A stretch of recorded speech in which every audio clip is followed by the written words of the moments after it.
ఇది దుష్ట సమాజం, నికృష్టులు నివాసముంటున్న సమాజం, ద్రోహులు వెన్నుపోటుదారులతో నిండిపోయిన స్వార్థపూరిత సమాజం, హంతకుల సమాజం.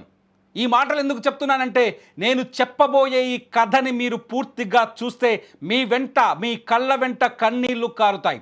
అందుకే చెప్తున్నాను, సాయం చేయడానికి వెళితే ద్రోహం చేసి పంపిస్తారు, సాయం చేస్తే ఆఖరికి ప్రాణాలు కూడా తీస్తారు.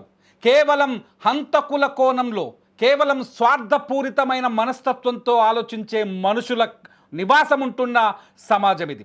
నాకు అనిపిస్తుంది, ఒక్కోసారి ఈ కథ విన్న తర్వాత, నేను చెప్పబోయే కథ గురించి నేను తెలుసుకున్న తర్వాత, మీకు చెప్పడానికి నేను తెలుసుకున్న తర్వాత, మనం మనుషుల మధ్య నివాసం ఉండట్లేదు, మృగాల మధ్య నివాసం ఉంటున్నాం. ఆ మృగాలతో జాగ్రత్తగా ఉండాలి అనిపిస్తుంది. ఎందుకంటే ఒక వృద్ధులాని కథ చెప్తాను మీకు ఈరోజు. ఆమె పేరు సంకిరెడ్డి అనసూయమ్మ. ఫోటోలో చూస్తున్నారు కదా, ఈ వృద్ధురాలు సంకిరెడ్డి అనసూయమ్మ. ఈమెది నల్గొండ జిల్లా హాలియా పట్టణం. ఈ అనసూయమ్మ కూలీ పని చేసుకొని బతుకుతుంది. వచ్చిన ఒక్కొక్క రూపాయిని దాచుకొని కొంత బంగారమో లేకపోతే తెలిసిన వాళ్ళకి వడ్డీలకు అప్పించుకోవడమో ఇలా చేస్తూ తన సంపదని ఉన్నంతలో అభివృద్ధి చేసుకుంటుంది. అనసూయమ్మ చేసిన పాపం ఏంటో తెలుసా? ఇవాళ అనసూయమ్మ ప్రాణాలతో లేదు. అనసూయమ్మ దారుణ హత్యకు గురైంది. అసలు అనసూయమ్మ చేసిన పాపం ఏంటో తెలుసా? తనకు తెలిసిన చినపాక రాములనే ఒక మూర్ఖుడికి, ఒక మృగానికి, ఒక మానవ మృగానికి తను సంపాదించిన డబ్బుని అవసరం ఉందంటే సాయం కోసం అప్పుగా ఇవ్వటం. ఎస్, అనసూయమ్మ ఏం చేసిందంటే, అదే హాలియా పట్టణంలో దేవరకొండ వెళ్ళే దారిలో ధనలక్ష్మి ఫాస్ట్ ఫుడ్ సెంటర్ అని ఓ ఫాస్ట్ ఫుడ్ సెంటర్ పెట్టుకున్న చిన్నపాక రాములు అనే ఒక రాక్షసుడికి, వాడు రాక్షసుడు అనే విషయం ఇప్పుడే బయటపడింది. మీరు చూస్తున్నారు చూడండి, నూడిల్స్ అని కనిపిస్తుంది, ధనలక్ష్మి నూడిల్స్ అని. ఈ షాప్ అయినా నడిపిస్తున్నాడు వాడు. ఆ చిన్నపాక రాములు అనే వ్యక్తికి, నేను వ్యాపారం చేసుకుంటా అమ్మా, నువ్వు డబ్బిస్తే నేను వ్యాపారం చేసుకొని వ్యాపారం ద్వారా వచ్చిన లాభాలతో నీ డబ్బు నీకు తిరిగి చెల్లిస్తా అని మాటిస్తే, నమ్మకమైన మనిషి, సొంత ఊరివాడు, తెలిసినవాడు, డబ్బులిస్తే తిరిగిస్తాడనే నమ్మకంతో అనసూయమ్మ వాడికి కొంత డబ్బు అప్పుగా ఇచ్చింది. నా భాషలో వాడు అనే పదం వస్తున్నందుకు క్షమించండి, ఎందుకంటే నాకు అంత బాధగా ఉంది. అనసూయమ్మ హత్యను చూసిన తర్వాత, ఆమె శవాన్ని చూసిన తర్వాత, ఆమె కుటుంబ సభ్యులు ఏడుస్తున్న దృశ్యాలను చూసిన తర్వాత నా కళ్ళ వెంట నీళ్ళు వస్తున్నాయి.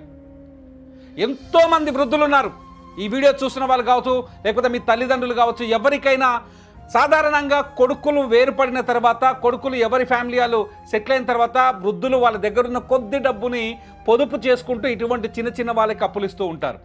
సేమ్ అనసూయమ్మ కూడా అలాగే, ఈ సంకిరెడ్డి అనసూయమ్మ కూడా అలాగే ఈ చినపాక రాములు అనేవాడికి ధనలక్ష్మి ఫాస్ట్ ఫుడ్ సెంటర్ నడుపుతాను అంటే అప్పుగా కొంత డబ్బిచ్చింది. అనసూయమ్మ అప్పు చెల్లించడం మానేశాడు. అనసూయమ్మ దగ్గర డబ్బు తీసుకున్న తర్వాత తిరిగి చెల్లించడం మానేశాడు, కనిపించడు. సో ఒకరోజు కాదు, జనవరి 24వ తేదీన అనసూయమ్మ వాడి షాప్కి నడుచుకుంటూ వెళ్ళింది. సీసీ కెమెరాలో ఆ ఫుటేజ్ చూడండి. నడుచుకుంటూ వాడి చినపాక రాములు నడిపిస్తున్న ధనలక్ష్మి ఫాస్ట్ ఫుడ్ సెంటర్కి వెళ్ళి అప్పులు తిరిగి అడిగే ప్రయత్నం చేసింది. చూడండి, ఈ సీసీ కెమెరాలో కనిపిస్తుంది ఫాస్ట్ ఫుడ్ సెంటర్లోకి అనసూయమ్మ వెళుతున్న దృశ్యం. 24వ తేదీన వెళ్ళిన అనసూయమ్మ, ఈ ధనలక్ష్మి ఫాస్ట్ ఫుడ్ సెంటర్ దగ్గరికి వెళ్ళిన అనసూయమ్మ తిరిగి కనిపించలేదు. అనసూయమ్మ పిల్లలంతా అక్కడ హ్యాపీగా ఉన్నారు, బంధువులు ఉన్నారు, ఒక్కతే జీవిస్తుంది, ఎవరు పట్టించుకోరు అనుకున్నాడు. దీంతో రాములు, అనసూయమ్మ ఎట్లాగో నన్ను డబ్బులు అడగడానికి వస్తుంది, వచ్చినప్పుడు ఆమెని ఖచ్చితంగా లేపేయాలి, హత్య చేయాలని ఒక పక్కడబందీ ప్లాన్ రాసి పెట్టుకున్నాడు. ఈ ప్లాన్కి తన భార్య ధనలక్ష్మి, తన పెంపుడు కొడుకు గౌరీ సహాయం తీసుకున్నాడు.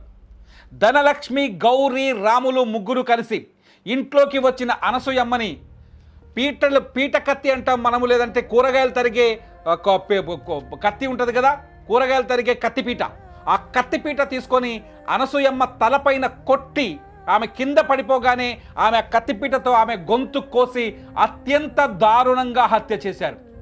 ఆ తర్వాత ఆమె ఒంటి మీద కొన్ని తులాల బంగారం ఉంది.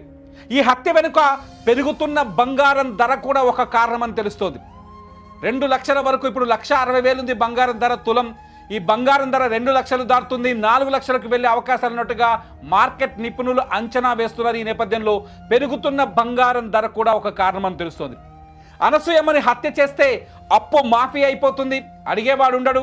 అట్లాగే ఆమె మెడపైన ఉన్న కొన్ని తులాల బంగారాన్ని అమ్ముకుంటే లక్షల్లో డబ్బులు వస్తాయని ఆశపడ్డాడు ఈ చినపాక రాములు. ఆ డబ్బుతోటి హ్యాపీగా జీవించవచ్చు అనుకున్నాడు. అందుకనే అనసూయమ్మని చంపితే ఎవరు అడిగేవాళ్ళు కూడా పెద్దగా లేరనుకున్నాడు. కానీ ఆమెకు బంధువులు ఉన్న విషయాన్ని మర్చిపోయాడు. ఎప్పుడైతే అనసూయమ్మ మిస్ అయిందో కుటుంబ సభ్యులు హాలియా పోలీసులకి ఫిర్యాదు చేశారు. హాలియా పోలీసులు అనసూయమ్మ ఎక్కడికి వెళ్ళిందా అంటూ సీసీ కెమెరాలని పేజ్ చేసుకొని ఆమె సీసీ కెమెరా ఫుటేజ్ తీశారు. ఫుటేజ్ తీస్తూ ఫాలో చేస్తే ఒక కెమెరా నుంచి ఇంకో కెమెరాకి ఫాలో చేస్తే మీరు మొదటి కెమెరా వీడియో చూస్తున్నారు, తర్వాత సెకండ్ కెమెరా రెండో కెమెరాలో ఆమె ఫాస్ట్ ఫుడ్ సెంటర్లోకి వెళ్తున్న వీడియో దొరికింది. ఒక్కసారి ఫాస్ట్ ఫుడ్ సెంటర్లోకి వెళ్ళిపోయిన తర్వాత జనవరి 24వ తేదీన మళ్ళీ అనసూయమ్మ తిరిగి బయటకు రాలేదు. అసలు ఏమైందని పోలీసులు ఫాస్ట్ ఫుడ్ సెంటర్ ఓనర్ అయిన ఈ చినపాక ఎవరైతే హంతకుడు ఉన్నారు కదా, అప్పటికి పోలీసులకు తెలియదు, చినపాక రాములను పట్టుకొని నిలదీస్తే రాములు అతని భార్య ధనలక్ష్మి అతని పెంపుడు కొడుకు గౌరీని పట్టుకొని 4 తగిలిచ్చి నిలదీస్తే అసలు విషయం వెనక్కొచ్చింది. ఇప్పుడే అత్యంత దారుణమైన నిజాన్ని మీకు చెప్పబోతున్నాను. ఏంటి అంటే అనసూయమ్మని 24వ తేదీన కత్తిపీటతో గొంతు కోసి చంపేసి, కూరగాయలు కోసినట్టు కోసేసాడు ఆమె మెడని, చంపేసి డెడ్ బాడీని తీసుకెళ్ళి ఇదే ఫాస్ట్ ఫుడ్ సెంటర్ వెనకాల ఉన్న ఒక స్థలంలో గోతి తీసి పాతి పెట్టారు. మీరు వీడియోలో చూస్తున్నారు చూడండి, వృద్ధురాల్ని పాతి పెట్టిన ప్రదేశం ఇదే. ఇక్కడే అనసూయమ్మ డెడ్ బాడీని పొక్క తీసి పాతి పెట్టాడు, గోతి తీసి పాతి పెట్టాడు. పాతి పెట్టి డెడ్ బాడీ పైన రాళ్ళు రప్పలు కప్పేసి ఎవడు గుర్తించడు అనుకున్నాడు. గుర్తుపెట్టుకోండి, ఏం చేశాడు? ధనలక్ష్మి ఫాస్ట్ ఫుడ్ సెంటర్లో నూడిల్స్ తిన్నవాళ్ళు, నేను అడుగుతున్నాను, ధనలక్ష్మి ఫాస్ట్ ఫుడ్ సెంటర్లో ఫ్రైడ్ రైస్ తిన్నవాళ్ళు, లేకపోతే ఫాస్ట్ ఫుడ్ తిన్న వాళ్ళందరూ ఒక్కసారి ఆలోచించండి, వీళ్ళెంత దుర్మార్గుడు. వ్యాపారం చేసుకుంటానని అప్పడిగితే అప్పిచ్చిన పాపానికి అప్పిచ్చిన వృద్ధురాలిని అత్యంత దారుణంగా ఇంటికొచ్చిన తర్వాత కత్తిపీటతో ఆమె గొంతు కోసి చంపేసి డెడ్ బాడీని మీరు నూడిల్స్ తిన్న షాపు వెనకాలనే ఖాళీ స్థలంలో గోతి తీసి పాతి పెట్టాడు. సైలెంట్గా ఉన్నాడు. అనసూయమ్మ మిస్ అయిందని తెలిసిన తర్వాత అనసూయమ్మ ఎక్కడికి వెళ్ళింది అడిగినా చెప్పలేదు. వాళ్ళ బంధువులకు కొంతమంది తెలుసు వీడికి అప్పించిందని, వాళ్ళు వచ్చి అడిగారు, వాళ్ళకి చెప్పలేదు. అనసూయమ్మ గురించి అసలు నాకు తెలియదని చెప్పుకుంటూ వచ్చాడు. అసలు వాడు కూడా సింపతిని బయటికి వెళ్ళగక్కాడు. అయ్యో అనసూయమ్మ ఏమైపోయింది అని చెప్పేసి. చివరికి సీసీ కెమెరా ఈ చినపాక రాములు గుట్టును బయట పెట్టింది. పోలీసులు వెళ్ళి 4 తగిలిస్తే చినపాక రాములు హత్య చేసిన విషయాన్ని ఒప్పుకున్నాడు. At the same time dead బాడీని ఎక్కడో దాచిపెట్టలేదు, నా షాపు వెనకాలన్న ఖాళీ స్థలంలోనే గోతి తీసి పూడ్చిపెట్టానని చెప్పాడు. దీంతో పోలీసులు ఆ మృతదేహాన్ని వెలికి తీశారు. వెలికి తీసిన డెడ్ బాడీ ప్రాంతాన్ని మీరు ఇప్పుడు చూస్తున్నారు. నిజంగా ఇప్పుడు చెప్పండి, ఈ సమాజంలో రాక్షసులున్నారా లేదంటే మంచివాళ్ళు ఉన్నారా? ఈ సమాజంలో మూర్ఖులున్నారా లేదంటే మంచివారు ఉన్నారా? ఈ సమాజంలో స్వార్థపరులు హంతకులతో నిండిపోయి ఉందా లేదా? మీరు చెప్పండి. సాయం చేయడానికి వచ్చిన ఒక వృద్ధురాల మాయకురాలు ఎవడైనా అప్పిస్తాడా తోటివాడికి? ఇలాంటి దారుణాలకు ఒడిగడితే ఆపదలో ఉన్న వాళ్ళకి డబ్బు అవసరం ఉన్నప్పుడు పక్కవాడు సాయం చేస్తాడు, మంచివాడు కాబట్టి. కానీ ఇటువంటి హంతకులకి, ఇటువంటి దుర్బుద్ధి ఉన్న వాళ్ళకి, దాష్టికాలకు పాల్పడే ఇటువంటి చినపాక రాములు అండ్ ఫ్యామిలీ లాంటి వ్యక్తులకు ఎవడైనా అప్పిస్తాడా? జనం చూడండి ఒక్కసారి. అక్కడ అనసూయమ్మకు ఉన్న ఫాలో అప్ చూడండి. అనసూయమ్మ హత్య గురించి తెలిసిన తర్వాత అక్కడికి వచ్చిన జనాన్ని ఒక్కసారి చూడండి. ఆ రోడ్డు పైన ట్రాఫిక్ జామ్ అయింది. అనసూయమ్మ ఎంత దారుణ హత్యకు గురైందో ఇక్కడికి వచ్చిన జనాన్ని చూస్తే, సింపతి వ్యక్తం చేస్తున్న జనాన్ని చూస్తే మనకు అర్థమవుతుంది. ఎవరైనా అప్పిస్తారా? ఇటువంటి ఆపదలో ఉన్న వాళ్ళకి ఎవరైనా అప్పిస్తారా? అప్పిస్తే హత్యలు చేస్తే ఎవడప్పిస్తాడు చెప్పండి? గ్రామీణ ప్రాంతాల్లో, ముఖ్యంగా గ్రామాల్లో కనీసం అప్పు తీసుకున్నప్పుడు కాగితాలు కూడా రాసుకోరు, సంతకాలు కూడా పెట్టించుకోరు, నోట్లు కూడా రాయరు. ఏం చేస్తారో తెలుసా? నమ్మకం మీద డబ్బిస్తారు. నువ్వు ఎక్కడికి పోతావు రా, నువ్వు మా ఊరోడివే కదా, ఎంత దూరం పోతావు, నన్ను కాదని బతుకుతావా అని. అలా నమ్మకం పైనే ఇచ్చింది అనసూయమ్మ అప్పు. ఆ నమ్మకాన్ని కత్తిపీట పెట్టి ఆమె గొంతులాగానే కోసిపడేశాడు ఈ చినపాక రాములు. చినపాక రాములు చేసిన ఈ ఘటన హాలియాలో మరొకరిని తీవ్రంగా భయపెట్టినట్టే కదా. ఎవరైనా సాయం చేయాలనే మనసున్న వాళ్ళని బెదిరించినట్టే కదా. అప్పిచ్చిన వాళ్ళని హత్య చేసే మనుషులున్నారనే విషయాన్ని ప్రపంచానికి చెప్పినట్టే కదా. అసలే బంగారం ధర పెరుగుతుంది, బంగారం నగలు కొట్టేయడానికి ఇటువంటి దొంగలు తయారవుతున్నారనే విషయం తెలిసినట్టే కదా. అనసూయమ్మ హత్యోదంతం తెలిసిన తర్వాత నిజంగా ఆ వార్త చెప్పడానికి నాకు కన్నీళ్ళు వచ్చాయి. ఒక్కసారి చూడండి పోలీసులు ఏం మాట్లాడుతో, మీరు పోలీసుల మాటలు వింటే అసలు ఏం జరిగిందో పూర్తి విషయం మీకు అర్థమవుతుంది. ఒకసారి పోలీసులు ఏం మాట్లాడారో చూపించండి. 8 గంటలకు ఆలియా పట్టణానికి చెందిన సుంకిరెడ్డి అనసూయమ్మ అనే ఆమె తన ఇంటి నుంచి బయటికి వెళ్ళి సాయంత్రం వరకు రానందున ఆ రోజు వాళ్ళ అక్క కూతురు అయినటువంటి సుశీల గారు పోలీస్ స్టేషన్కి వచ్చి సాయంత్రం 8:30 గంటల సమయంలో తన చిన్నమ్మ కనపడట్లేదని దరఖాస్తు ఇవ్వడం జరిగింది. దానిపైన ఆలియా ఎస్ఐ గారు కేసు నమోదు చేసి మిస్సింగ్ కేసు నమోదు చేసి ఇన్వెస్టిగేషన్ చేయగా సీసీ కెమెరాలు అన్నీ వెరిఫై చేసి చేయగా ఆమె అదే రోజు ఉదయం పూట డైరెక్ట్గా ఈ ఫాస్ట్ ఫుడ్ సెంటర్లోకి రావడం జరిగింది.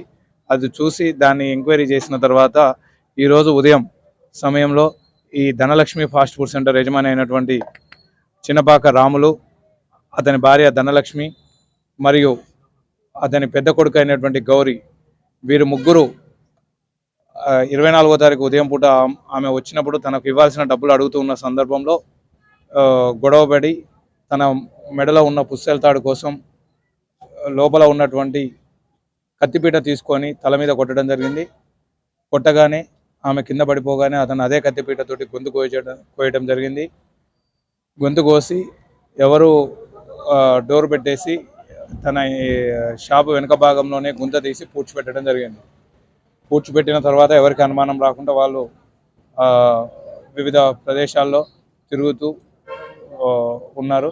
ఈరోజు వారిని ఆలయ ఎస్ఐ గారు మరియు వారి సిబ్బందితో పాటు వారిని పట్టుబడి చేసి విచారించగా మొత్తం జరిగిన విషయం తెలియజేయడం జరిగింది. పోలీసుల మాటలు వింటే మీకు ఏమనిపిస్తోంది? ఈ సమాజంలో రాక్షసులు, రాబందులు, హంతకులతో నిండిపోయి అనిపిస్తోందా ఈ సమాజం? సాయం చేసిన వాడి గొంతు కోస్తారు, సాయం చేసిన వాడిని వెన్నుపోటు పొడుస్తారు, సాయం చేసిన వాడిని హత్య కూడా చేస్తారు. సాయం చేసిన వాడికి ఎప్పటికీ అన్యాయమే మిగులుతుందని ఈ సంఘటన మరోసారి రుజువు చేసి చెప్తోంది. మీరేమనుకుంటున్నారు? అనసూయ హత్య చూసిన తర్వాత మీరేమనుకుంటున్నారు? మీ మనసులో ఏదైనా బాధ కలిగిందా? మీకు గతంలో ఇటువంటి దారుణాలు, ఇటువంటి నమ్మక ద్రోహాలు ఎదురైనాయా? మీ అభిప్రాయాల్ని ఈ వీడియో కింద ఖచ్చితంగా రాయండి. ఒక మంచి సమాచారం గురించి మంచి వారికి తెలియజేసే వరకు షేర్ చేయాల్సిన బాధ్యత మంచి పౌరులకు ఉంటుంది.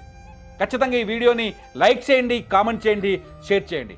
లైవ్ అప్డేట్స్ కోసం చూస్తూనే ఉండండి సుమన్ టీవీ.